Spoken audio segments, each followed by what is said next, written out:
Welcome back, everybody, to Shift Fire, the exploration and appreciation of military culture. You are tuned into an episode of Lethal Antiquities, where Cameron and I explore lethal implements from across the ages. And we are here, joined by Michael from Collectors Armory. Michael, thank you for joining us. How are you doing? Pleasure. We have some amazing pistols featured right in front of us. Do you have a favorite out of these group? Because I'm looking at some crazy-looking pistols here. I like them all, but if I had to choose a favorite, it would be this 1595 wheel-lock pistol, which was made for the Duke of Brunswick, Julius, for his special Elector Guard. Gilded brass, etched, and in lovely condition for something that's over 400 years old. Jesus. Look at Look. this thing. Here's the wheel. Okay. You cock it. It's like a cigarette lighter. When you pull the trigger, the wheel will spin against the hammer, which is filled with iron pyrite. They didn't really use flint back then. They liked the iron pyrite because it threw a hotter spark. The pan would snap open, the priming would ignite, firing the main charge, and the bullet would fly out that way. It even has a safety to prevent disaster. Look at that. Ye old safety, huh? Absolutely. I mean, this thing is a piece of artwork. These pistols were generally made by a group. It wasn't one person who just decided, well, I'm going to make the barrel and the lock. Generally, you had one person making the lock and the barrel. Someone else did the stock work. Sometimes you had a gilder that did the gilding on the brass. It also has a belt hook. So Yeah, I noticed that, so you could put it across. I love it. Looking at the bottom of the barrel, Cameron. in case you want to have some extra pyrites, because they do wear out very quickly. This was the standard form of pistol during most of the 16th and 17th centuries. The bullet, what caliber ball would be shot from this? This looks to be about 54 caliber. There's the touch hole. The touch hole. What's a touch hole? That's where you ignite the main charge. Show me right that there. touch hole.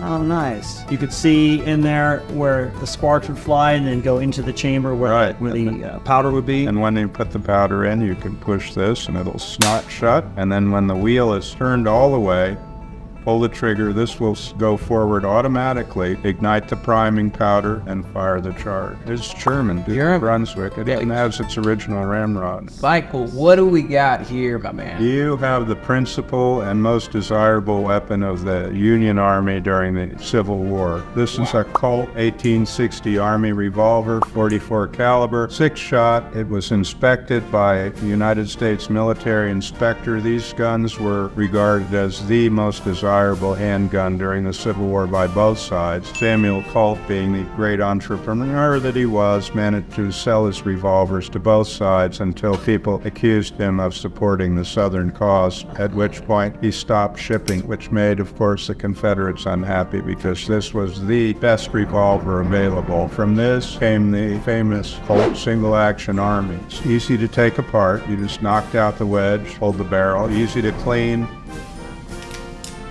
very reliable, and you put it in your hand and it becomes an extension of your arm. I mean, it feels Yes. very natural.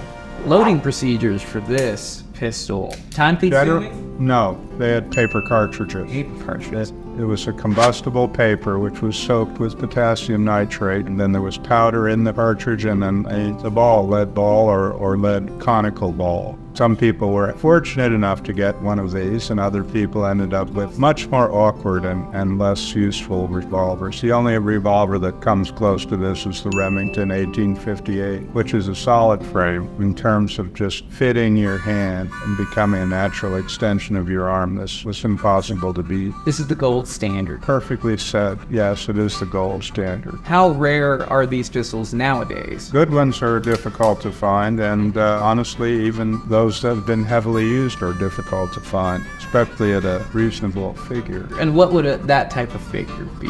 This particular gun, $4,000. $4,000. 4,000 buckaroonies, huh? Seems like a bargain. Seems like a bargain. Do you happen to know how much they might sell for back in the 1800s?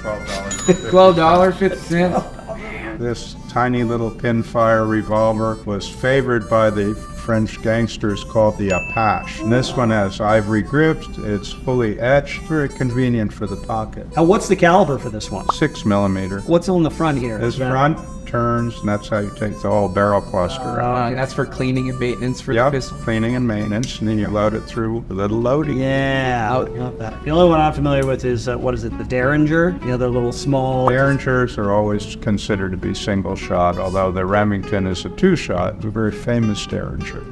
Okay. A double Derringer, made by a French maker named Le Facheux. He made everything from fabulous dueling pistols for exhibition to the Apache or Apache pistols. The decoration is what really gets me. That's etching, that's not engraving. What's the difference between engraving and etching then? Etching involves a chemical process that removes metal. Engraving, you have a little engraving tool and a hammer, glasses, and punch the pattern into the metal. This is a chemical. You can drag one of these little pinfire cartridges out so you can look at it. This guy.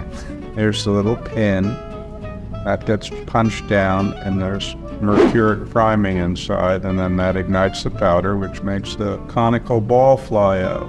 Interesting. Wow. What's this one we're looking at? This has a case and everything. This has a very desirable, called a pipe case. You've seen meerschaum pipes that come in this type of case. And in this case, we have a pipe case pinfire of really wonderful quality and condition with beautiful gutta-percha grips. This is a private purchase. Private purchase. It is an extremely rare pinfire because it actually works. It works single action and double action. Wow. Now, when you say... It's got a little lanyard ring. Yeah, that was my next question Put to you. you put a little chain on it. You should hang it from your Just in belt. case you didn't have the holster.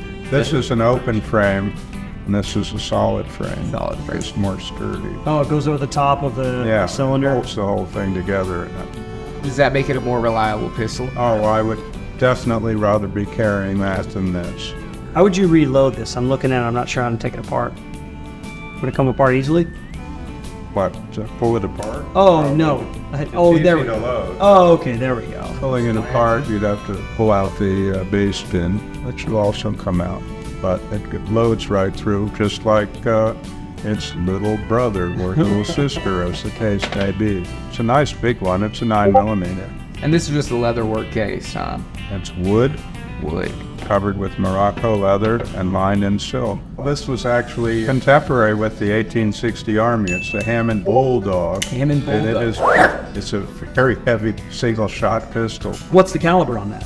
Single-shot 44 cartridge gun. Some of these were actually made in the same caliber as a 66 Winchester, and that's why they're so heavily built. Fairly quickly and fairly easily, get that back in there, and you're ready to go. And they have their own little ejector. Oh, so when you pull the breech to the side, it would eject the round for you. Hopefully. Hopefully. In a perfect world. Otherwise, you're going to have to knock it out with a rod. But this gun is in wonderful condition. It's all the original blue, original color case hardening. How would the process be of creating the body of this? Back then, they had water power, belts, and the equivalent of what a primitive sort of lathe or milling machine. Okay, right on. And around what time? You said it's a contemporary Colt. 1865, yeah, very close in time. Really remarkable example of American ingenuity and engineering. It's been a great pleasure working with you. Absolutely, we appreciate The message you. out. Folks, we'll see you in the next one. It's a Pulver in Culver City, California. No. Boulevard. But that was that we have for you today. That kind of lost it at the end, but let me try that again. Oh, no, I can't say that. Why can't I don't know. Armory. The ultimate. Hold on one second. Oh.